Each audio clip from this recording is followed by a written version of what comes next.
if you see, the Jews are also a creation of Allah. The Christians are also a creation of Allah. The Hindus are also a creation of Allah. The Muslims. So it is not as if Allah is being unjust.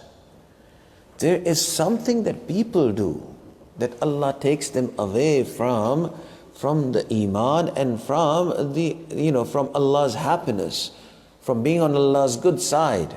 And that is one thing. ذَلِكَ بِمَا عَصَوْا.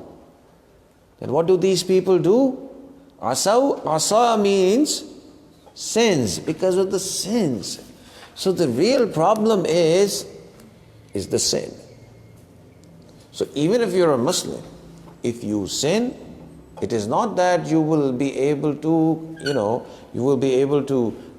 protect yourself from Allah's unhappiness, from Allah's anger. Allah Ta'ala says in the Quran, Ya ayyuhan nas, all the people. Innama baghyukum ala anfusikum. Your disobedience is on you. You will be responsible for your disobedience. So the more you sin, the more you will go away from Allah subhanahu wa ta'ala.